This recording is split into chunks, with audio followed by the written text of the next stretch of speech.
ಆದಿಕಾಂಡ ಪುಸ್ತಕ 41ನೇ ಅಧ್ಯಾಯ 34ನೇ ವಾಕ್ಯದಲ್ಲಿ ಬರೆಯಲ್ಪಟ್ಟಿದೆ. ಕಂದಾಯವನ್ನು ಯಾವ ರೀತಿ ಕೊಂಡುಕೊಳ್ಳುತ್ತಿದ್ದಾನೆ?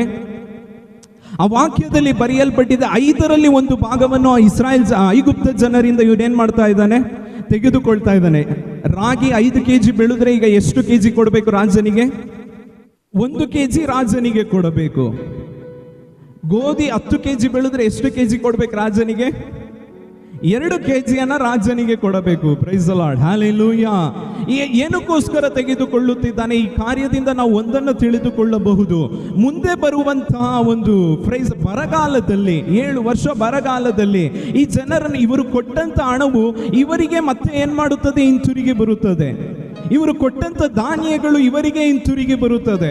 ಈ ಮಾತುಗಳನ್ನು ಕೇಳುತ್ತಿರುವ ಎಲ್ಲಾ ದೇವರ ಮಕ್ಕಳೇ, ನಮಗಿರುವಾಗ ನಾವು ದೇವರಿಗೋಸ್ಕರ ಕೊಡುವಾಗ, ನಾವು ಏನು ಇಲ್ಲದೆ ಇರುವಾಗ ದೇವರು ನಮಗಾಗಿ ಮತ್ತೆ ಕೊಡುವ ದೇವರಾಗಿದ್ದಾರೆ. ಮತ್ತೊಮ್ಮೆ ಹೇಳುತ್ತೇನೆ, ನಮ್ಮಲ್ಲಿ ಇರುವಾಗ ನಾವು ದೇವರಿಗೋಸ್ಕರ ಕೊಡುವಾಗ, ನಾವು ಏನು ಇಲ್ಲದೆ ಇರುವಾಗ ದೇವರು ಪರಲೋಕದಿಂದ ನಮಗೋಸ್ಕರ ಇಸ್ರಾಯೇಲ್ ಜನರಿಗೆ ಮನ್ನವನ್ನು ಸುರಿಸಿಕೊಟ್ಟಂತಹ ದೇವರು. Praise the lord. ಎಲಿಯನಿಗೆ ಕಾಗೆಯ ಮೂಲಕ ಪೋಷಿಸಿದಂತಹ ದೇವರು ನಿಮಗೂ ಪೋಷಿಸಲು ಆತನು ಶಕ್ತನಾಗಿದ್ದಾನೆ. Praise the lord, hallelujah. ಒಂದು ಚಿಕ್ಕ ನಡೆದಂತ ಒಂದು ಇತಿಹಾಸವನ್ನು ನಿಮಗೆ ಹೇಳಿಕೊಡಲು ಇಷ್ಟಪಡುತ್ತೇನೆ. ಫೆಡ್ರಿಕ್ ವಿಲಿಯಂ III ಎಂಬುದಾಗಿ ಒಂದು ರಾಜರಿದ್ದರು. ಪೆರ್ಷಿಯಾ ದೇಶವನ್ನು ಆಳುತ್ತಿದ್ದಂತಹ ರಾಜರು.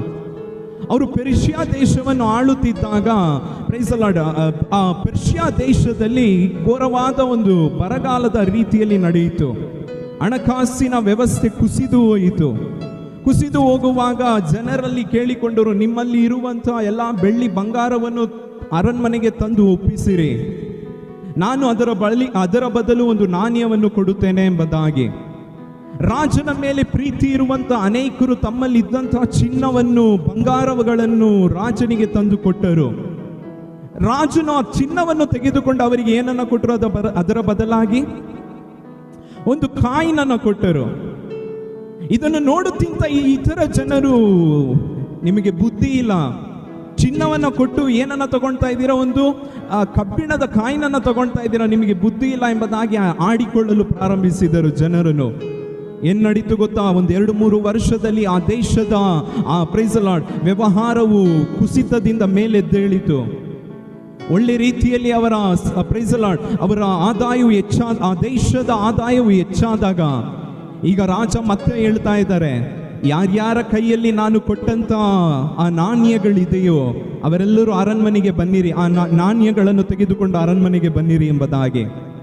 ಯಾರ್ಯಾರು ಚಿನ್ನವನ್ನು ಕೊಟ್ಟು ನಾಣ್ಯವನ್ನು ತೆಗೆದುಕೊಂಡಿದ್ದರೋ ಅವರೆಲ್ಲರೂ ಈಗ ನಾಣ್ಯದೊಂದಿಗೆ ಅರಣ್ಮನೆಗೆ ಬರುತ್ತಿದ್ದಾರೆ. ಅರಣ್ಮನೆಗೆ ಬಂದು ಆ ಕಬ್ಬಿಣದ ನಾಣ್ಯವನ್ನು ಕೊಡುವಾಗ ಅವರಿಗೆ ಚಿನ್ನವು ಹಿಂತಿರುಗಿ ಕೊಡಲ್ಪಟ್ಟಿತು. ಅರಣ್ಮನೆಯಲ್ಲಿ ಉನ್ನತ ಪದವಿಯು ಅವರಿಗೆ ಕೊಡಲ್ಪಟ್ಟಿತು. ಎಲ್ಲವೂ ಇರುವಾಗ ನಾವು ದೇವರಿಗೋಸ್ಕರ ಕೊಡುವಾಗ, ಏನು ಇಲ್ಲದೆ ಇರುವಾಗ ದೇವರು ನಮಗೋಸ್ಕರ ಕೊಡುವವರಾಗಿದ್ದಾರೆ. ಕೈಗಳು